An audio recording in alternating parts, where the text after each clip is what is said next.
funds have arrived. This court is now back in session. Go on, Undio. Eat up.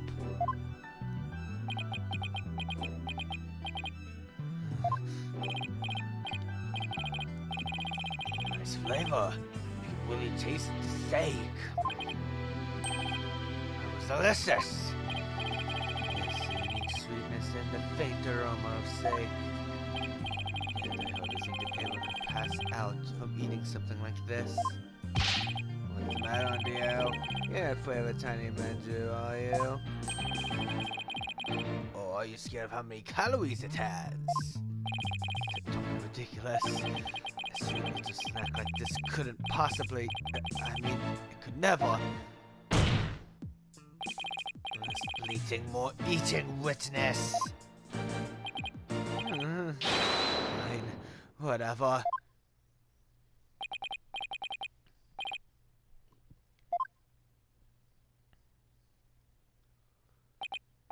See? I told you. It don't affect me in the slightest. We might be lightweight. Come on. Nobody's that light. Seriously. Nobody gets more like we do.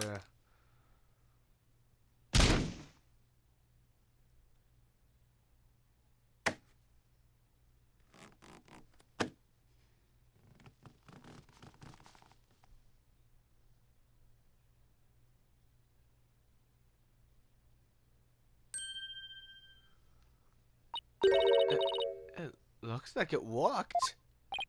Oh my. Witness, please record your name and occupation.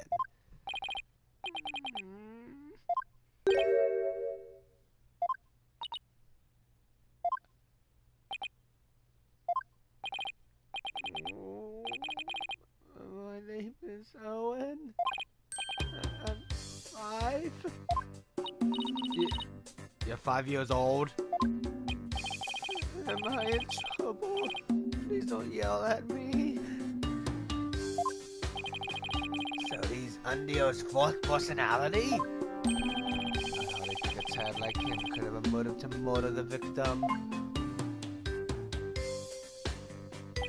And even if he had a motive, could he have actually committed to the murder? That's a very good point.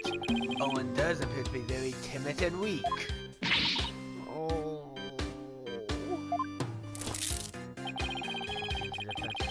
Hidden personality would be the real killer. Now that he is standing here before us, it's clear that none of Undio's personalities can be the killer. Where can I even go from here?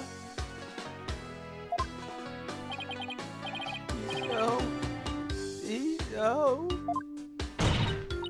Owen, do you know something about what happened to your master? Come on, buddy. Won't you tell Auntie Athena what happened? What a scary lady. I'm not scary. Look at Auntie's big smile. Tell me about your master, please. Will you please with sugar on top? Okay. Cecil was super nice. He always played with me. Just like a real grandpa. I love you so. Athena, do you sense anything behind his words? I sense his sadness. Sadness so pure it's heart-wrenching. But no discord. Oscar said Marty is right. Owen isn't the killer. But then, don't you find it odd? Find what odd? Let's review what we've learned so far. Undio rearranged the character records to pin the blame on Bucky. Oh, that's because the original message implicated Owen. But Owen is only 5 years old and absolutely adores Master Tornado. Exactly. The other 3 personalities also have no motive for murder. If Owen isn't the true culprit, then the person who first laid out the cards probably wouldn't have been Master Tornado. So then, Who did it? The fence? Did the appearance of Owen help you figure anything out? Yes, Your Honor. I now know who it was that first laid out the Karuda cards. But I thought it was the victim, right? No, Your Honor. I don't believe it was. The one who first arranged the Karuda cards on the table was none other than...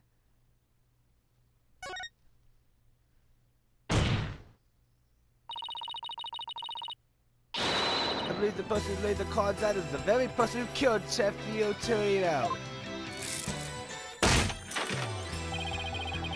Move on to a new target when your Owen theory proves false. You Palucan.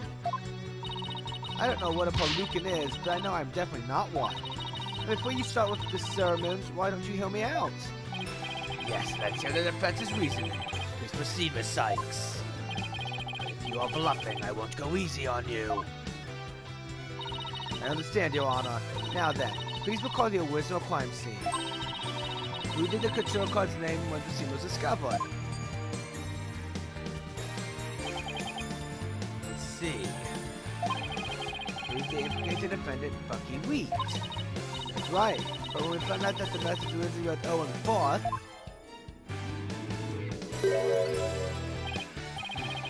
compared to young boy Owen. Exactly! And the person who rearranged the cards is undoubtedly Undia. Undia may have kept silent, but we can be sure he already knew his master was dead.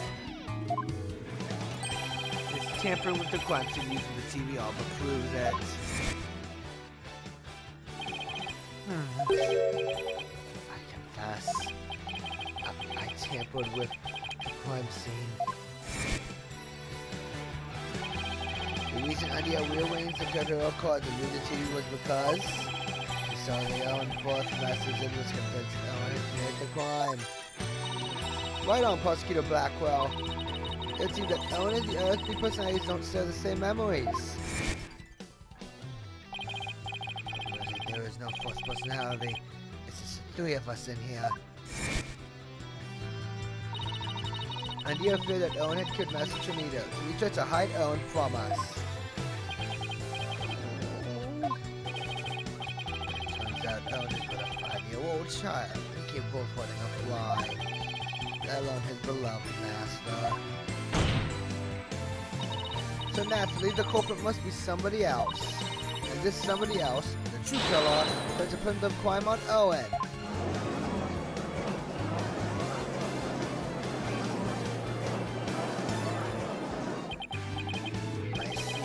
Does make sense. Objection!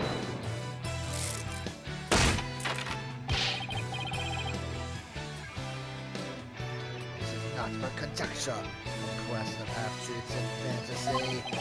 Who then do you maintain more than the victim? I believe Owen might know something about that. Objection!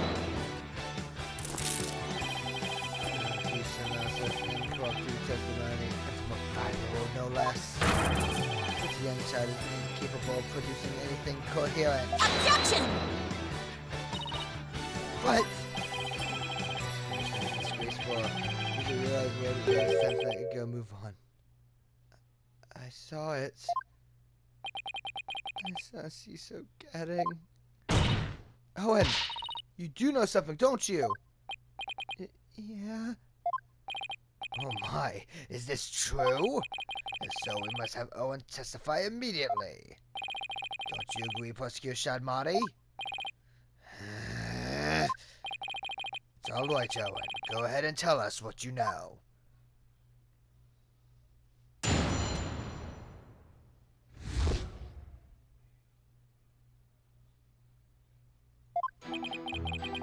Cecil was standing with a knife in his hand. Blood was dripping onto Cecil's face, getting it all wet. I couldn't move at all. I was so scared, I passed out.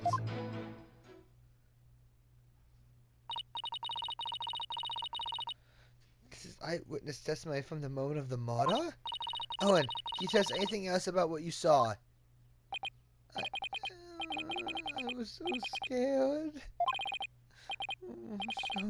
So scared. Owen? emotions are spiraling out of control. Something must have really frightened him. Is he alright? His emotions are running wild because he's trying to recall something frightening to him.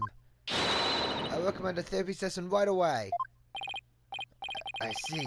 Yes, please do whatever you can to help the poor boy. Who do, Your Honor? Try to find the cause of these out-of-control emotions. Pronto.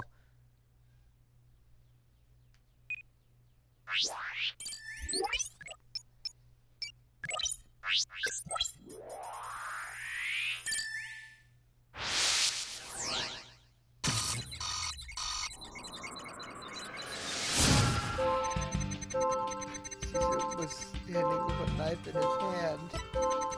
Blood was dripping onto Caesar's face, getting it all wet.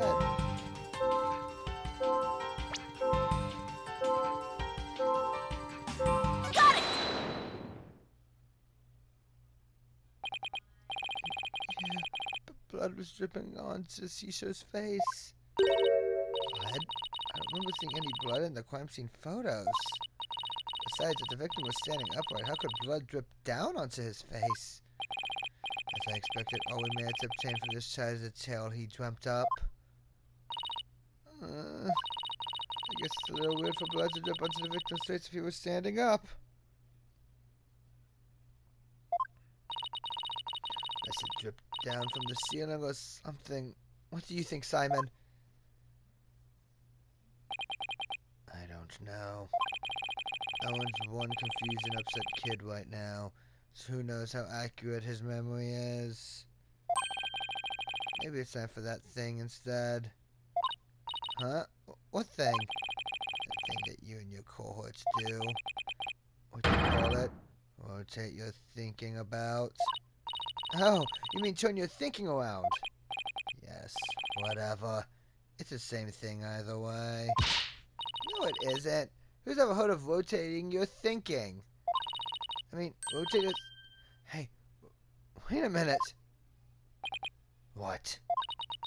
You know what, Simon? In this case, I think rotate this might work perfectly after all. Come again. All I have to do is rotate things by 90 degrees. When he saw his master, Owen must have been...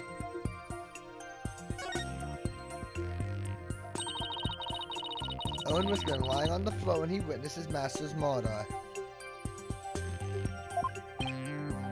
What? That's the conclusion I arrived at when I rotate my thinking by 90 degrees.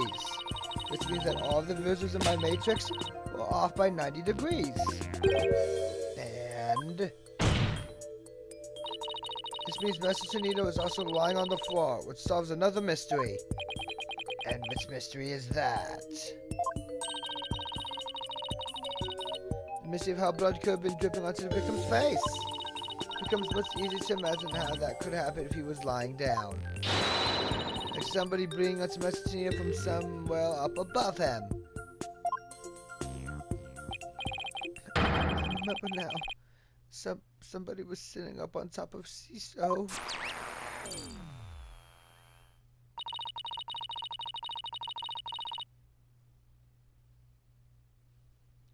The trying to call his master's bloody killer is what spooked Owen originally. The blood that stained the victim's face red came from the person sitting on top of him.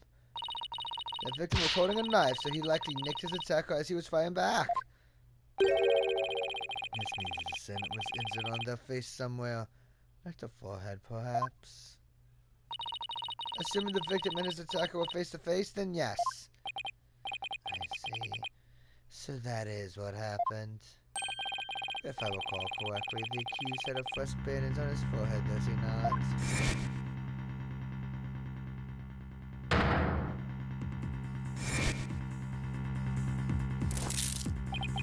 That leaves you in Mr. Reeds.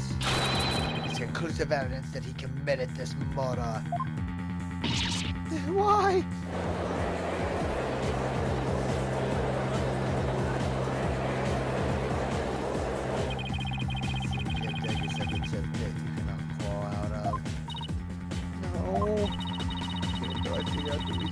Out-of-control emotions. What I did was raise further suspicion against my own clients. What do I do now? What's the matter? You don't think I'm throwing in the towel, are you? It looks so bad for Bucky. I mean, he had both motive and opportunity. Plus, he has that injury on his forehead. Your Honor, I sense that the defense is finally ready to let it go and move on. Well, Miss Sykes, I understand that you don't want to give up on your client, but I won't allow you to prolong the trial without a good reason. That lawyer did her best, but all the signs point to the defendant's guilt. And since he gave up, she tried everything she could. Really back down. Silence! Athena, you haven't doubts about Bucky's innocence? I wouldn't say that. It's just... Do you remember what you said to Bucky earlier this morning?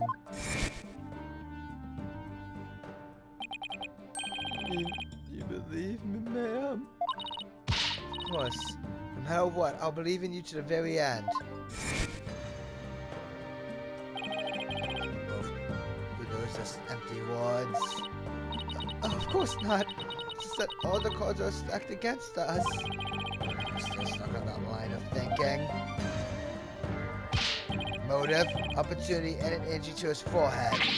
Is that all it takes to make you stop believing in your client? Tell me again, who are you to Bucky? I'm his chickadee lawyer. Do your duty and believe in him until the very end. I will. Simon's absolutely right. I'm Bucky's lawyer, and he's depending on me. Defense team, please. No fighting in my courtroom. The defense is ready to resume, Your Honor. Prosecutor Blackwood just gave me the prep talk, that's all. Thank you, prosecutor. I didn't do it for your sake. I did it for the future of Reed Sober.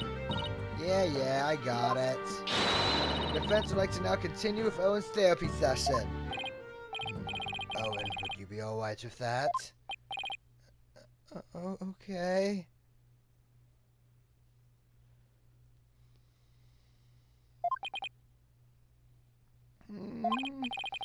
So, somebody was sitting on top of Cecil, bleeding from their head.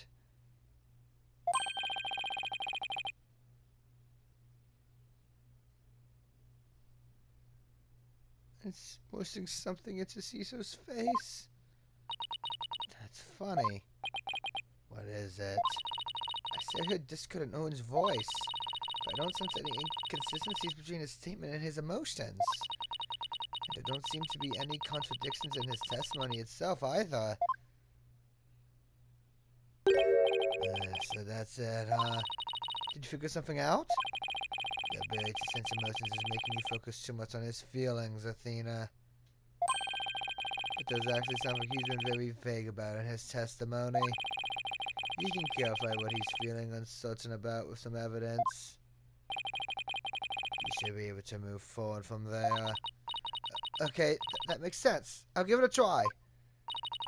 Let's update the mood matrix with the new information, and then we'll be ready to go. So I just need to present some evidence on what Owen was being vague about, huh?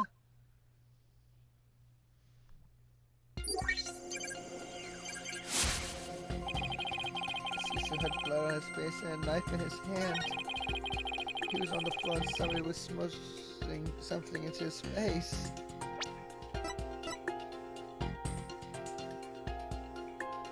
Objection!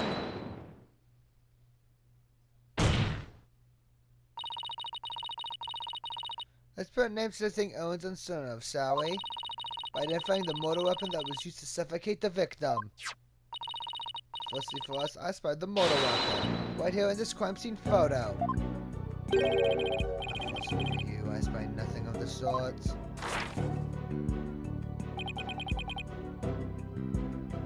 And the police did not spy anything of the sort during their investigations either.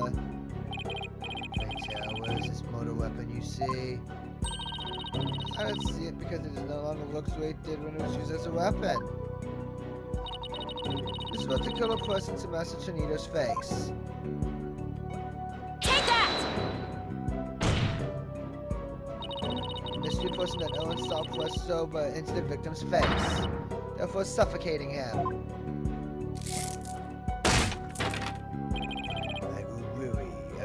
useless jokes. How could anyone commit murder with soft, delicate sober? The noodles would instantly fall apart if they were pressed into someone's face. Yes, I agree. Well, I disagree.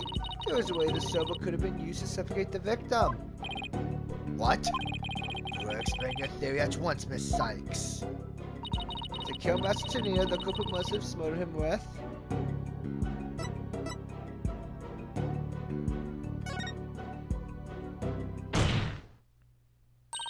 The culprit must have used the soba before it was cut into noodles. In other words, the motor weapon was raw soba dough. What?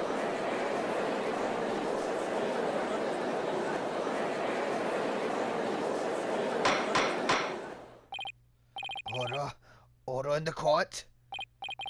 Yes, soba dough could definitely be used to suffocate someone with it, couldn't it?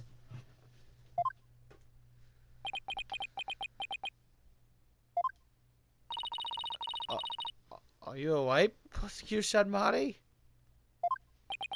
I was just letting the soul of the victim know that the accuser finally faced justice thanks to the fullest lawyer before me. Huh? What are you talking about? Allow me to summarize your statements. As the accuser was killing the victim, he was slashed in the face by the victim's knife.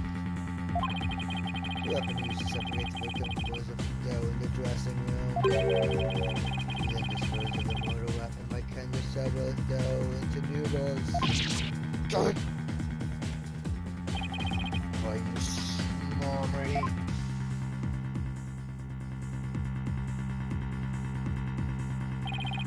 Afterwards, the accused put the victim's face into the bowl of soba noodles and broth. To wash off the blood that had dripped onto the victim's face from his own.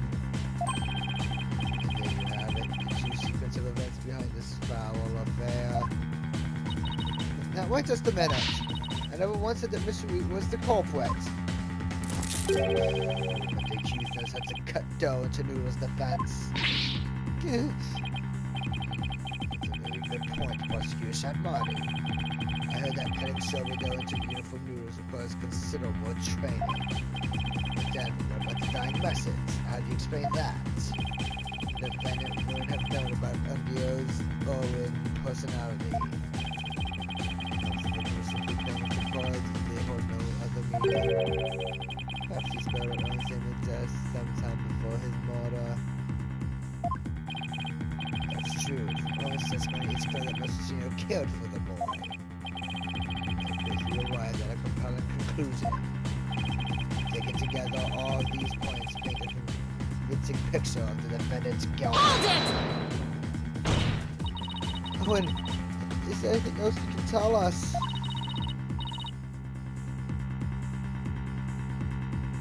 Doesn't matter how small a detail, anything would do.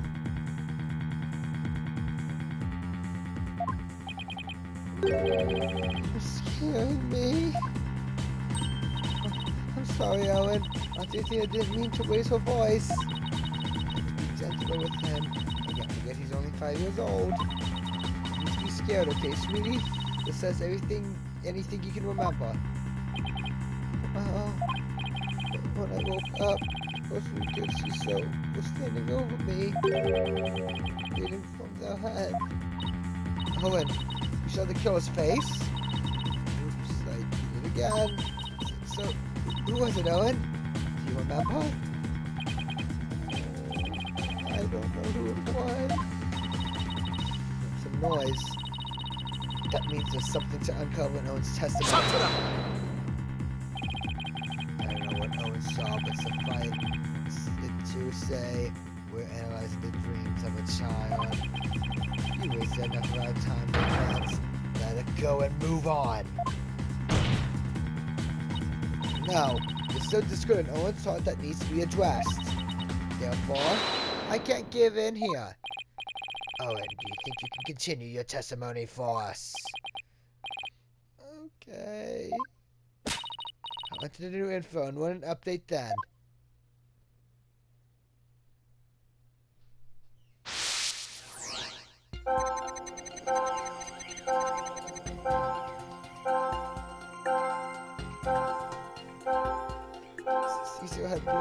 face and a knife in his hand. He was on the floor, and somebody was supposed to go into his face. I couldn't move at all. I was so scared, I passed out. And I woke up. Plus, you kids, Lucia was standing over me.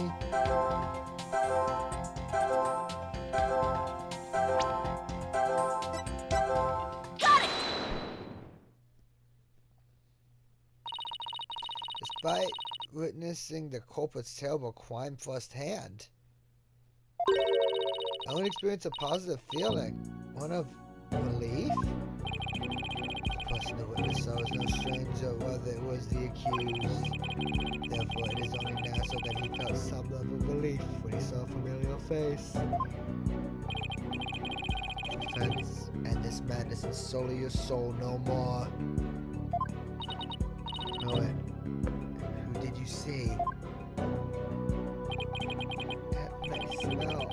I love the smell of that perfume.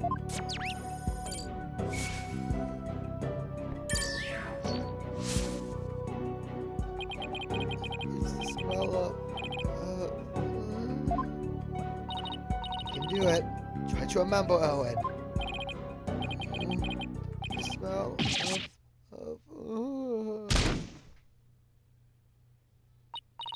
Owen?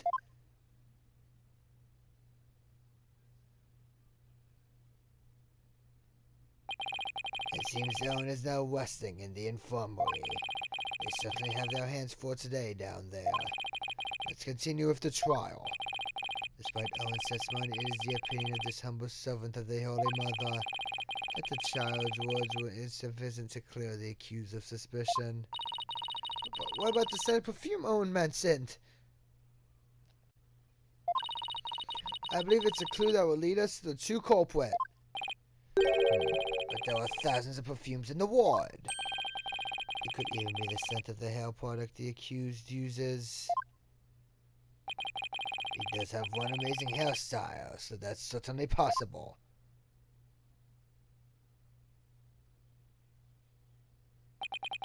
The witness is a 5-year-old boy. He cannot tell the difference between conventional perfumes and hair products.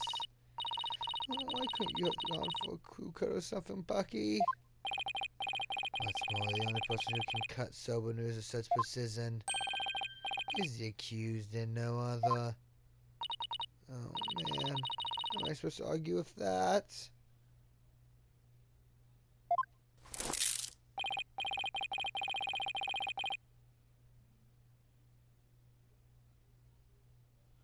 And so the person Owen sought to see the crime can only be the accused Bucky Week. Hold it!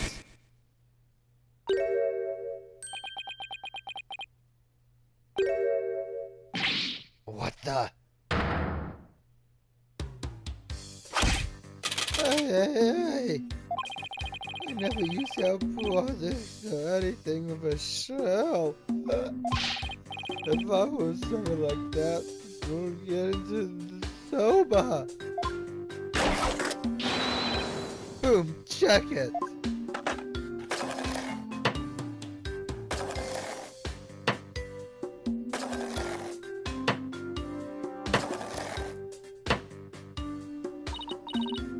Mr. Wheat, are you supposed to be resting in the infirmary?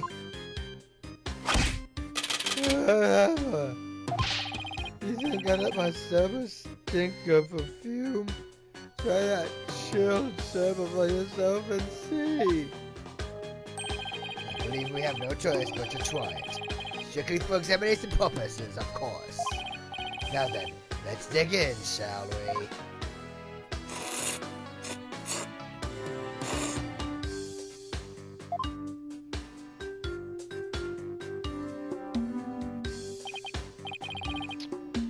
Delightful. Well, I'm satisfied that there are no traces of hair products or perfume in Mr. Wheat's soba. First sweet bean buns and now savory soba. What a delectable trial this has been. The text is different from the soba I had the other day.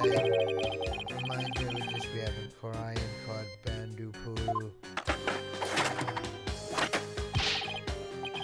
We're just taking this chickadee. My soba's pretty good, isn't it? It's delicious. Don't you think so, Simon? His late father's cuisine. Sonny, are you always gonna be so hard on me?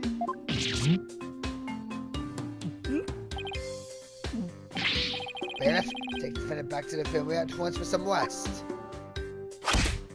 Rest?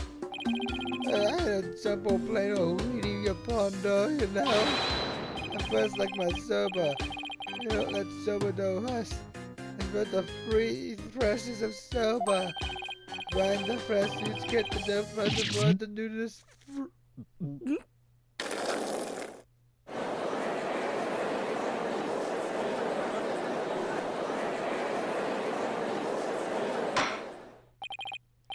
Good grief, what a defendant. At least Bucky wasn't the source of the perfume smell. Wait, smelly perfume? It looks like you remembered something. The phrase smelly perfume reminded me of a certain somebody. Oh ho ho! And who might that be? There's only one person that comes to mind. The phrase smelly perfume reminds me of this person. Take that!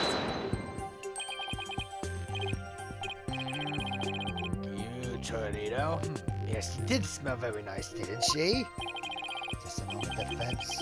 You would curse this on Giru now because of a scent. Your Honor, there is no need to go along with these ever-changing claims of the defense. I suppose their claims have been awfully inconsistent. But Giru couldn't have been at the crime scene. Yes, but you get to see those balloons of hers if we call her back to the witness stand. How vulgar! His Honor is not interested in such things. Setting the matter of hot balloons aside entirely, I do believe it's appropriate to ask Giru some questions given the circumstances. This has nothing to do with her balloons, of course. Thank you, Your Honor. For Luca,